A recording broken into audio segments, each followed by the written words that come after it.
Okay, we're looking now at the best midfielder currently in Gaelic football, and we were just as we were teeing up talking about this conversation, we came to Galway, and they've a load of really good midfielders.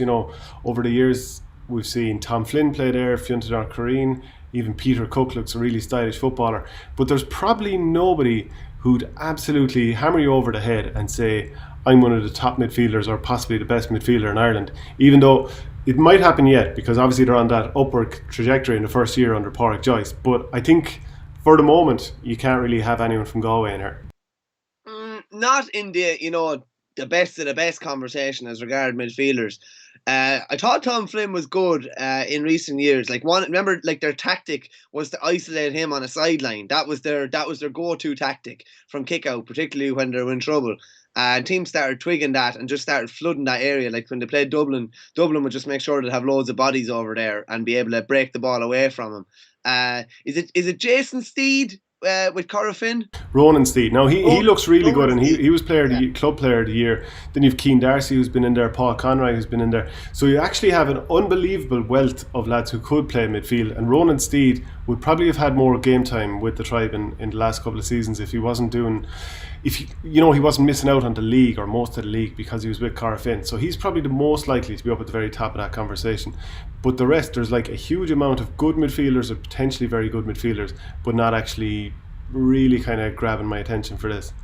Basically, like I'm just thinking, you have Eamon Dunphy's voice on. It's like there's a lot of good players, but not many great players. Right, who is definitely up at the top? Asher, look, we might as well just say it. Brian Fenton is up at the very top of this, and it's going to be hard for anyone to really nudge in on that. But the funny one that you could bring in there is a player that, even though he wouldn't be considered at the top end of this, Jack Barry has done well to shut him down at times. Yeah, 100%.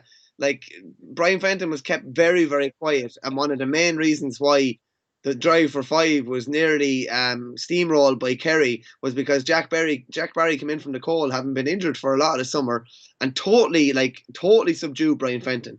Like we're going to do a separate video about best man markers, and it's funny almost to talk about a midfielder as a man marker, but that's what he can do, and I suppose it's a sign of what Brian Fenton can do that a team would do that.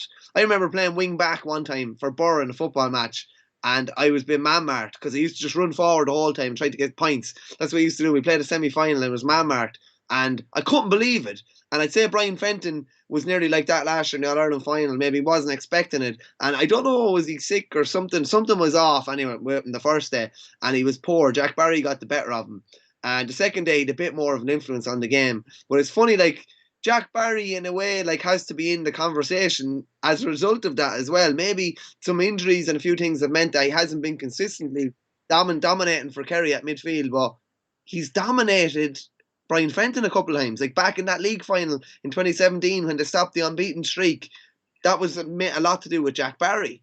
And they nearly stopped the drive for five, and that was a lot to do with him as well. But that'll just show, it just tells you like how good Brian Fenton is. Brian Fenton, my colleague Martin Breheny did best 20 Dublin footballers in the last 50 years. He had Brian Fenton at number 4, having played for Dublin for 5 years. He lost no championship games. I asked him, I said, hypothetically, if Dublin win 3 out of the next 5 All Irelands, and Brian Fenton has a similar 5 years as he had for the previous 5, he says, where does he go? He said, to be honest, I think he goes number 1. And like that's probably ahead of Stephen Cluxton, and that's just the impact that he's had. He is the Rolls Royce midfielder. Again, we talked about Brian Howard as a half forward and kind of maybe a modern day half forward.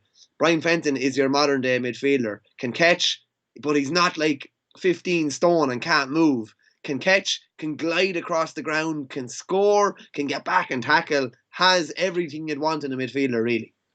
He's basically Liam McHale of that Mayo era, except these lads are dominating, and every single season he's looking like he's probably going to be in the Footballer of the Year conversation or not far off it.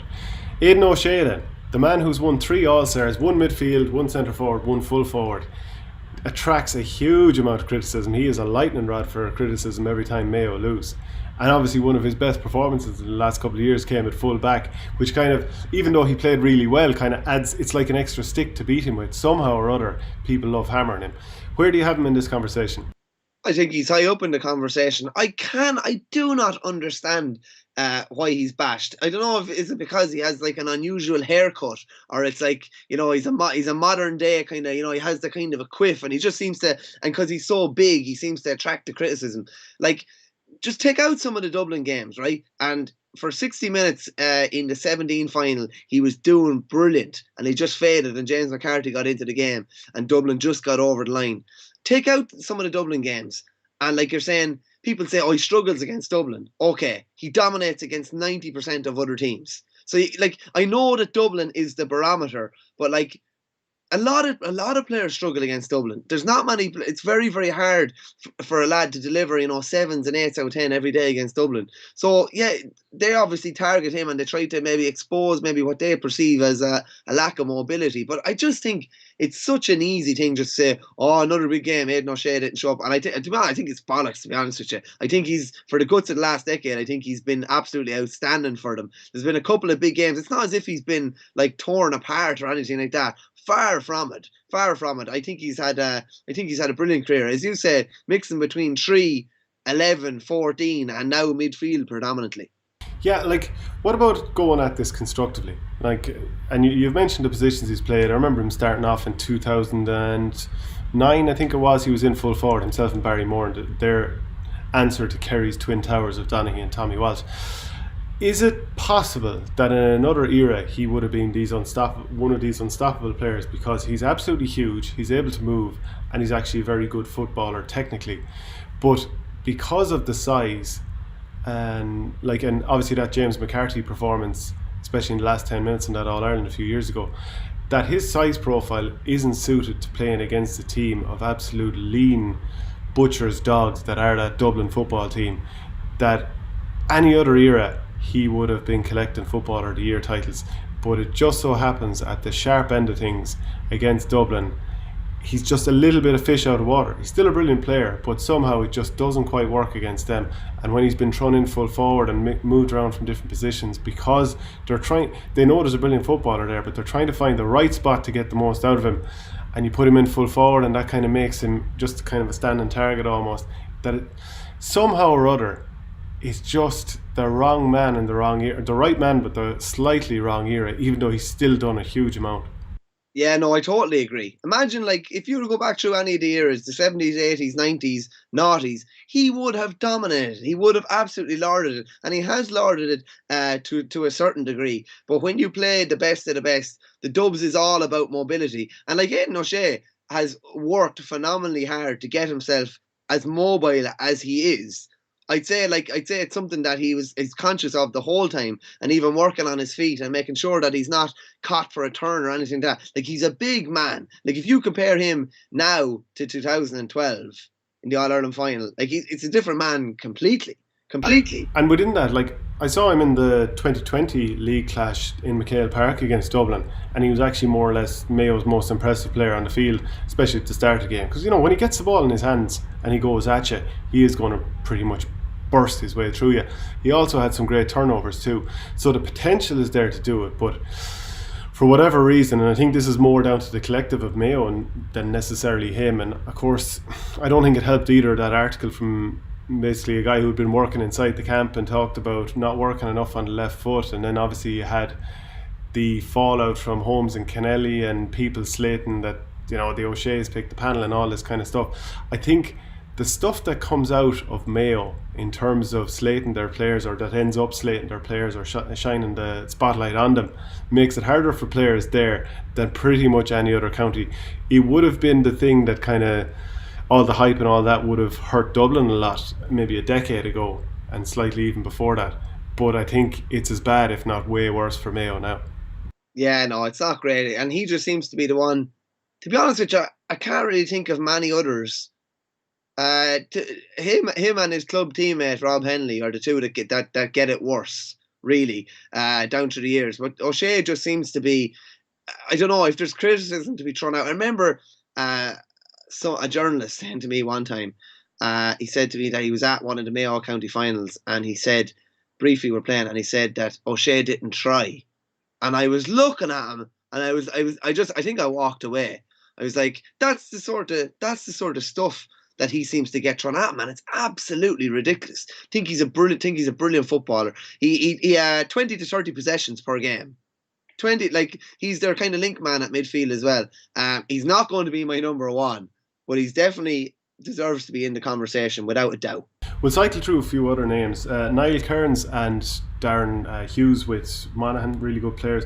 Gary Brennan's an interesting one. He had opted out for 2020 to go travelling, but I would imagine anyone who was looking to travel for the year, that's very much up in the air at the moment, because who knows what's going to happen. Airlines, who knows about restrictions in different countries. So Gary Brennan's back in the mix. I'll just run through a couple more. Just on that as well, I'm not going to like try and get inside anyone's mind or say what they were doing, but there could have been some lads like early, just gone 30 or early 30s that were gonna not play football this year, and maybe, you know, drift away and retire. But it's a different kind of scenario. It's a different kind of scenario now. If the championship goes ahead, we'll say this year, or eventually goes ahead, it's going to be different. If it had went ahead as normal and Clare played, we'll just say, and Gary Brennan retired, like, it's okay, things go ahead. But now you're almost like waiting for him to come back, because the reason why he was taking the year out is no longer possible. So it'd just be interesting to see if certain fellas, it might just change what their thinking was, him being one of them. Just on Niall Kearns as well. Niall Kearns obviously had that kind of heart defect and missed it. I think he basically had open heart surgery and missed an awful lot of time. But just a couple of league games, even I saw him this year, looks to be totally back to his best. Was brilliant a couple of years ago, and he takes a lot of pressure off the Hugheses as well. So for them to compete, they need someone like that. He was back to his best as well, so he's definitely comes into the mix. I have big time for him now, I have to say. I'll go through a few honourable mentions. I think Ian Maguire, I think Brian Menton, John O'Loughlin, Darren Gallagher with Longford, Kevin Feely's definitely up there, I think, in the conversation. Donegal have a bit like Galway, a lot of good midfielders, but I'm not sure who would be the most standout of the lot. Brendan and Sean Murphy in Carlow, even though Brendan Murphy, funnily enough, like their main man, he goes away for the one season where they really do make a few headlines. And Jarlath O'Byrne, he's a guy now that I think could become very dominant as the years go by. Yeah, he's got the breeding anyway, hasn't he? Like, he was nominated for Young Footballer of the Year last year. He's a brilliant talent. I've never seen.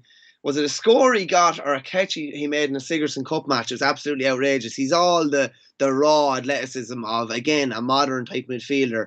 I think John O'Loughlin from Laois is someone that would have to come into this equation as well. He's been playing for Laois for over a decade now, and he's just been rock solid throughout. I remember I caught the tail end of Laois and Offaly last year. I nipped over from a game in Newbridge to watch it was the round 3 qualifier game, and Offaly just couldn't get past him midfield, could not win a kick out. He was so dominant. And again, he's probably one of these lads. There's a lot of lads that will dominate to a certain level, and then they play the doves maybe and they don't dominate, and people are like, oh, he's not as good as you think. It's like when Gary Brennan was playing brilliant stuff for Clare and ended up playing Kerry in the All-Ireland quarter-final, and Kerry can put all their attention into stopping Gary Brennan, do you know what I mean, and stifle him, whereas, like, you know, it's a difficult task for some of these lads when they're playing against the best of the best, and they're one of their best players. But I think when push comes to shove, I'd say we're going to come back to the ssame man. I think we have to. Well, and David Moran, who I think we've somehow failed to mention, even though he's written down here on my notes. I hope I mentioned Ian Maguire being a good midfielder as well. So, David Moran or Brian Fenton? It's basically between those two, isn't it? I couldn't be looking beyond Fenton, because if you're saying, I'm not saying David Moran's not mobile, but he's not as mobile as Brian Fenton is. He's not able to cover that ground like Brian Fenton can. Brian Fenton can basically cover, that 100 metres. I'd love to see what he'd be able to do 100 metres in, and say he wouldn't be too far behind Jack McCaffrey. And again, he has that elusiveness in front of the post. You just see him when he gets the ball maybe 65 yards out, and if there's a bit of space, you just think, oh, he's going to score here. Was it against Kerry? Yeah, it's against Kerry in the league this year when Jack Barry wasn't playing. I think he kicked 4 from play. I think Shawnee O'Shea was out around him at different stages. I don't know if he was on him, but that's what he can do. That's what he can do when he's not. He doesn't get that specialist attention. David Moran's a brilliant midfielder. Again, a fielder. A brilliant fielder. But for mobility, it's Brian Fenton for me. And just Like, I don't know how he can go against a lad that has played 5 years for his county and hasn't lost a championship game yet. I won't have the cheek to even try, but if anyone out there, please comment in, let us know if we're right, wrong, indifferent. You mightn't agree, so let us know.